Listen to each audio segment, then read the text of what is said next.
अस्सलाम वालेकुम। कैसे हैं आप सब लोग? मैं उम्मीद करता हूँ आप सब लोग भी खैरियत के साथ होंगे। अच्छा, तो मेरी लास्ट वीडियो जो थी वो IR1 क्वेश्चंस के हवाले से थी कि इंटरव्यूअर आपसे क्या-क्या सवालात पूछ सकते हैं। तो मैंने आप लोगों को सवालात से आगाह किया और पहले तो मैं आप सब लोगों का अब शुक्रिया अदा करना चाहता हूँ कि आप लोगों ने मेरे चैनल को लाइक किया, सब्सक्राइब किया। रिक्वेस्ट दोबारा करूँगा कि मेरे चैनल को लाइक भी करें, सब्सक्राइब करें, शेयर करें। अच्छा, तो अब हम चलते हैं मज़ीद आगे की तरफ। तो लास्ट वीडियो के अंदर मैंने आपको बताया था कि किस तरीके से मेरे सवालात हुए थे और उन्होंने मुझसे क्या-क्या सवाल पूछे थे। अच्छा, कॉन्सुलर ऑफ़िसर आप लोगों से ये ज़रूर पूछती है कि आप लोगों ने अपने पासपोर्ट को रजिस्टर किया है यूएस ट्रैवल डॉक के अंदर। उसमें ये होता है कि जब आपका वीज़ा लग जाता है तो वो आपको उसी वक़्त नहीं दे देते और सर्टेन केसेज़ में ऐसा भी हुआ है कि 3-4 घंटे वेटिंग के बाद के लोगों को पासपोर्ट्स मिले हैं वीज़ा लग के। लेकिन अभी ये होता है कि वो आप लोगों से कहते हैं कि आप लोगों को 2 वीक्स के अंदर पासपोर्ट मिल जाएगा। लेकिन ये कि आप लोगों को रजिस्टर करना पड़ता है अपना पासपोर्ट। उससे ये होता है कि आप उस ट्रैवल डॉग की उसमें ये होता है कि या तो आपको पासपोर्ट आपके घर पे मिलेगा या फिर ये होता है कि आपको खुद जाके पिकअप करना पड़ता है पासपोर्ट। तो जब आप अपने आप को रजिस्टर कर रहे होते हैं इस वेबसाइट के अंदर तो वो आपसे आपके घर का एड्रेस, आपकी ईमेल, आपका फ़ोन नंबर, सारी चीज़ें उसमें डिटेल्स डाली जाती हैं। तो उसमें ये होता है कि जब आपका पासपोर्ट पे स्टिकर लग जाता है और इस एजेंसी को मिलता है कराची के अंदर या इस्लामाबाद के अंदर जहाँ पे आप मौजूद हैं। तो मेरा कराची का मिला था, मैं कराची के बारे में बताऊँगा। मैं इस्लामाबाद से इंटरव्यू दे के आ गया और जब मैं कराची आया मुझे exactly after 2 days I got an email. उसमें लिखा हुआ था कि आपका पासपोर्ट रेडी है, आप आके पिक कर सकते हैं। तो एमरल्ड टावर है, 2 तलवार क्लिफ्टन के ऊपर, वहाँ से मैंने जाके अपना पासपोर्ट रिसीव किया था। अच्छा, पासपोर्ट रिसीव कर लिया है अल्हम्दुलिल्लाह। अब ये कि मुझे टिकट्स करनी है। तो अब मैं आपको ये बताऊँ कि मैं यूएस आ चुका हूँ और मुझे यूएस आने के बाद क्या-क्या डिफ़िकल्टीज़ फ़ेस आउट हुई हैं that's really important. First of all ये होता है कि आप ग्रीन कार्ड IR1 वीज़ा के ऊपर जब आप यूएस ट्रैवल करते हैं तो तो सबसे पहली डिफ़िकल्टी मैं आपको बताता हूँ, सबसे पहली डिफ़िकल्टी होती है आपको अब कैरी करना पड़ता है जो आपका मेडिकल हुआ है कराची के अंदर, तो वो आपको एक सील्ड एनवेलप देते हैं। हालाँकि उनकी वेबसाइट के ऊपर लिखा हुआ है कि इलेक्ट्रॉनिकली आपके सारे डॉक्यूमेंट जो हैं वो इमिग्रेशन को ऑलरेडी जा चुके हैं। You don't need to carry anything but still हमें एक सील्ड एनवेलप देते हैं आका खान हॉस्पिटल वाले जो कि मेन आका खान क्लिफ्टन पे है। तो मैं वो अपने साथ डॉक्यूमेंट कैरी करके गया था। तो अब हम क्या कहें मैंने टर्किश एयरलाइन से ट्रैवल किया है और मैं ये वो हमारा स्टे इस्तांबुल में था 4 घंटे का। उसके बाद हम ह्यूस्टन एयरपोर्ट पे लैंड किए हैं। अच्छा, टर्की तो थी 6 साढ़े 6 घंटे की फ़्लाइट थी हमारी। देन उसके बाद 4 घंटे का स्टे था। फिर उसके बाद मुझे ह्यूस्टन की जो मेरी टर्की से डायरेक्ट फ़्लाइट, इस्तांबुल से डायरेक्ट जो फ़्लाइट थी वो मेरी तकरीबन 14 घंटे की मेरी फ़्लाइट थी। तो ख़ैर ह्यूस्टन लैंड किए। अच्छा, ह्यूस्टन में मैं, वाइफ़ और मेरी बेटी जब हम साथ थे, जो इमिग्रेशन ऑफ़िसर ने मुझसे हम तीनों के पासपोर्ट माँगे। तो मैंने तीनों के पासपोर्ट दिए, तो इमिग्रेशन ऑफ़िसर ने मेरी वाइफ़ का सबसे पहले यूएस पासपोर्ट देके उस पे स्टैम्प किया और उसको बोला कि आप जा सकती हैं और you can collect your baggage on the first floor. तो और मुझे और मेरी बेटी को कहा था कि we need your passport and you have to sit on the couch. तो मैं और मेरी बेटी वहाँ जाके बैठ गया। तो even though I asked him कि मेरे डॉक्यूमेंट जो हैं वो मेरे बैकपैक में, इफ़ यू वांट तो मैं आपको भी दिखा सकता हूँ। बोलते तो इमिग्रेशन ऑफिसर ने कहा था he just need my passport and my daughter passport. तो वी हैव टू वेट। तो मेरे साथ और भी लोग बैठे हुए थे तो वो वन बाय वन सबको कॉल आउट कर रहे थे। तो I got my name after about like 30 to 45 minutes. तो मुझे इमिग्रेशन ने कॉल आउट किया है और मुझे बुलाया और मुझे उसने पासपोर्ट पे मेरे स्टैंप लगाई हुई थी मेरी और मेरी बेटी के। उस पर लिखा हुआ था homeland security and department of United states of America और उसके ऊपर उन्होंने ये स्टैंप थी और पेन से उन्होंने IR1 मेरे पासपोर्ट पे लिखा, मेरी बेटी के पासपोर्ट पे IR2 लिखा और मुझे पासपोर्ट दिया और एग्जैक्टली उसने मुझे कहा you are good to go. उसने मुझसे कोई डॉक्यूमेंट नहीं माँगा, उसने मुझसे कोई मेडिकल नहीं माँगा, जो मैं सील्ड एनवेलप लेके गया था उसने मुझसे कुछ भी नहीं माँगा। ख़ैर, हम वहाँ से यूएस में एंटर हो गए। अच्छा, यूएस में एंटर होने के बाद मैं आपको बताऊँ कि you you can't do anything if you don't have your social security number. SSN number is very important in America. उससे होता क्या है कि ये आपका नंबर आपके टैक्स के लिए भी यूज़ होता है, आपकी जॉब के लिए भी यूज़ होता है। It's basically your identity. और इससे इससे मतलब जब तक आपके पास ये नंबर नहीं नहीं है you can't open your bank account, you can't take your driving license और मतलब आप कुछ भी नहीं कर सकते जब तक आपके पास नंबर ना हो। तो गाइस, जो भी कोई यूएस आ रहा है या तो उसके कोई रिलेटिव हो या किसी के पास आ रहा है तो एटलीस्ट अपने माइंड में रखे आए कि नंबर आने में 1.5 से 2 महीने लगते हैं। ये मैं आपको एग्जैक्टली बता दूं क्योंकि मैं ये चीज़ को फेस कर रहा हूँ पर्सनली। तो मैंने कहा मैं ये आप लोगों को बताऊं और इसका मैं आपको तरीका बता देता हूँ कि मैं अच्छा ह्यूस्टन में लैंड किया। ह्यूस्टन में मेरी वाइफ के अंकल हैं, अंकल के घर पे हम 2 दिन स्टे किया। देन उसके बाद मैं कॉलेज स्टेशन ट्रैवल कर गया। मेरे वहाँ पे ब्रदर इन लॉ है, तो he take me to his home. तो मैं कॉलेज स्टेशन में था, तो after 3 to 4 days I called social security office के मैं इमिग्रेंट हूँ यहाँ पे, तो मुझे आप स्टेटस बताएं मेरा नंबर कब आएगा, because I applied already on DS-260 electronic application जो मैंने इंटरव्यू के लिए फ़ाइल की थी। उसके अंदर साफ ऑप्शन दिए हुए कि have you ever applied SSN number, I said no. फिर उसमें लिखा हुआ है कि डू यू वांट कि आपने सोशल सिक्योरिटी का नंबर अप्लाई करना है और आपको कार्ड इशू किया जाए। मैंने उस पर येस का टिक किया।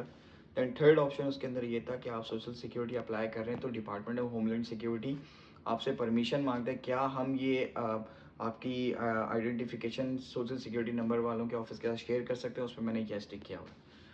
मैंने उनको फ़ोन किया, जो सोशल सिक्योरिटी एडमिनिस्ट्रेशन के ऑफिस हैं US के अंदर, मैंने उनको फ़ोन किया। They don't have any information about my case, they don't have it.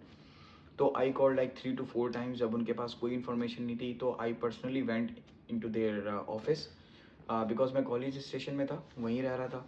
और क्या कहते हैं, मैं उनके ऑफिस गया हूँ। अच्छा, ऑफिस गया उनके, तो उन्होंने मुझे ये बोला है कि आपकी बेटी का इन प्रोसेस में है, लेकिन आपका अभी तक प्रोसेस में नहीं है, और आपकी बेटी का 2 से 3 वीक्स में आपके घर पे डिलीवर हो जाएगा नंबर। तो खैर मैं घर आ गया, क्योंकि मैंने कहा था अभी मुझे आए हुए 10 से 15 दिन ही हुए हैं, तो लेट्स वेट। तो मैं घर आया, तो उसी दिन शाम में कोरियर के से मेरी बेटी का नंबर आ गया। तो और उस नंबर के ऊपर जो डेट डली थी वो 14 जून थी। दैट मीन्स 4 डेज़ के अंदर, मैं 10 जून को यहाँ पे आया हूँ और 4 दिन के अंदर मेरी बेटी का नंबर प्रोसेस हो गया, but I haven't receive a number. Then it's been like around like after after after a month मैंने उनको फिर कॉल की, उनके पास मेरा कोई स्टेटस नहीं था। Then I went to their office. उन्होंने कहा कि आप हमारे पास 15 जुलाई को आएँ। मैं उनके पास 15 जुलाई को गया हूँ। देन ही सेड कि आप I-94 फॉर्म भरें और या फिर हमें ग्रीन कार्ड दिखाएं, बिकॉज ग्रीन कार्ड तो 90 to 120 डेज़ में आता है। लेकिन उनके पास कोई इन्फॉर्मेशन नहीं। देन मैं मायूस होकर फिर वापस आ गया, because working man can't sit at home, तो बहुत मुश्किल होता है। तो अनफॉर्चुनेटली फिर मैं कुछ भी नहीं कर सकता था, बिकॉज उनके पास मेरा कोई स्टेटस नहीं है। खैर मैं आपको एक और बात बताते चलूँ कि ग्रीन कार्ड, हाँ, ग्रीन कार्ड के अंदर ये होता है कि आपने ऑलरेडी अप्लाई किया हुआ था, क्योंकि आपका स्टेटस ही IR1 वीज़ा है, तो ये होता ही ग्रीन कार्ड ही है। तो मैंने स्टेटस चेक किया USCIS की वेबसाइट पे जाके, तो उसमें उन्होंने मुझे एग्जैक्टली ये बताया कि आपका ग्रीन कार्ड की फ़ीस, मैंने 1 अप्रैल को मेरी और मेरी बेटी की मैंने फ़ीस पे की थी, तो 1 अप्रैल को उनको मेरी फ़ीस रिसीव हो गई है। तो उस पर ये साफ साफ लिखा हुआ है, the day you entered in US आपका ग्रीन कार्ड का प्रोसेस स्टार्ट होता है, जो कि 120 डेज़ का है। और आपका प्रोसेस उस वक्त से भी स्टार्ट होता है कि जिस दिन आपने उनकी फ़ीस भरी और उनको रिसीव हो गई, उस दिन से भी आपके 120 डेज स्टार्ट होते हैं ग्रीन कार्ड के। गाइस, जैसे कि मैंने आपको बताया ग्रीन कार्ड का ये। अच्छा, मैं आपको बताऊँ, देखिए मैं तो मायूस हो गया क्योंकि मेरा नंबर नहीं आ रहा, और यू आर स्टेइंग, तो इट्स बीन डिफ़िकल्ट, तो थोड़ा सा प्रॉब्लम होती है। खैर मुझे मेरे कज़न ने, मतलब मेरे, हाँ, कज़न ने मुझे मशवरा दिया कि अली आप जो है ना, मतलब ऑस्टिन या किसी बड़े शहर में जाके वहाँ के सोशल सिक्योरिटी के ऑफिस में जाके ट्राई करें। तो क्योंकि मैं कॉलेज स्टेशन के 3 दफ़ा उनके सोशल सिक्योरिटी के एडमिनिस्ट्रेशन ऑफिस चला गया था, कि वहाँ से मुझे कोई पॉजिटिव जवाब नहीं आ रहा था। खैर मैं ऑस्टिन आया। ऑस्टिन में मैं यहाँ इनके सोशल सिक्योरिटी के ऑफिस गया, और मैंने फिर, अच्छा यहाँ पे भी आप बिना अपॉइंटमेंट के नहीं गया था, बिना अपॉइंटमेंट के गया था, तो वॉक इन था। फिर मैं 1 आवर एंड हाफ मैंने बाहर वेट किया लाइन में। खैर मेरा नंबर, मतलब मैं ऑफिस के अंदर एंटर हुआ, मेरा नंबर आया, तो जो खातून थी उन्होंने मेरा पासपोर्ट लिया, वो चेक कर रही थी। उन्होंने कहा आपका तो नंबर प्रोसेस ही नहीं हुआ, हमारे पास तो आपकी कोई एप्लीकेशन ही नहीं है। मुझे बहुत आई फील टेंस्ड कि मतलब मैं क्या करूँगा, इट्स भी, मतलब मुझे तो 40 डेज़ तो हो गए यहाँ पे। तो उन्होंने मुझसे ये बोला कि अब आप तो ठीक है, आप एक एप्लीकेशन हमें सोशल सिक्योरिटी की भर दें, तो ये होगा। फिर मैंने कहा चलिए ठीक है, तो मैंने फिर वेट करा। उन्होंने मुझे बोला वहाँ पे वेट कर लें, आपका नाम कॉल आउट होगा तो फिर हम आपको बुला लेते हैं। खैर मैं फिर वेट करने लग गया, तो आफ्टर 40 मिनट्स तो मुझे कॉल आई है। तो मैंने कहा, मैं उनके पास गया हूँ, तो वहाँ पे उन्होंने मुझे बोला कि आपका तो कोई प्रोसेस नहीं है, तो हम आपका प्रोसेस कर सकते हैं, आप एप्लीकेशन भरते हैं। मैंने सोशल सिक्योरिटी की एप्लीकेशन भरी है, और मैंने उनको फिर वो एप्लीकेशन दिए, तो उन्होंने मेरे सामने प्रोसेस किया मेरा नंबर। और फिर उसके बाद उन्होंने मुझे कहा है कि विदिन 2 वीक्स या हाँ, विदिन 2 वीक्स या after 2 weeks, like some days, आपको आपके घर पे सोशल सिक्योरिटी नंबर आपको रिसीव हो जाएगा। तो मैंने उनसे पूछा कि मुझे इतना डिले क्यों हुआ? मेरी बेटी का तो मतलब विदिन 14 टू 15 डेज़ मेरी बेटी का आ गया था, और जबकि तो मेरा इतना क्यों प्रोसेस, हालाँकि दोनों ने पासपोर्ट साथ दिए, तो उन्होंने कहा था कुछ प्रॉब्लम होती है जिसकी वजह से पेंडिंग पे हो जाता है, बट हमारे पास आपका कोई स्टेटस नहीं था, then that's why we applied your number. तो अल्हम्दुलिल्लाह नंबर भी अप्लाई हो गया, तो ज़हनी रिलीफ़ हुआ है थोड़ा-सा। अब ये कि इंशाल्लाह वेट करते हैं। तो अब इस वीडियो को मैं यहाँ पे एंड करता हूँ।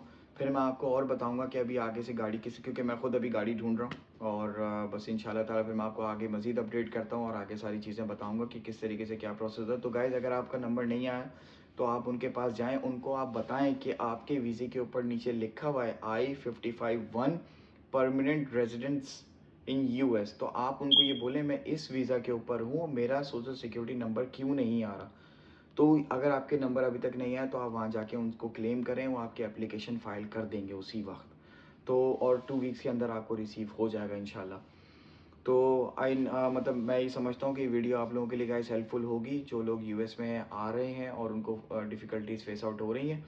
तो मुझे गाइस बहुत आप लोगों की नीड है, मेरे चैनल को सब्सक्राइब करें, लाइक करें, शेयर करें। मैं मज़ीद और इन्फॉर्मेटिव वीडियोज़ आपके साथ शेयर करूँगा। तो बस इंशाल्लाह ताला दुआओं में याद रखिएगा, अपना बहुत ख़्याल रखें। अल्लाह हाफ़िज़।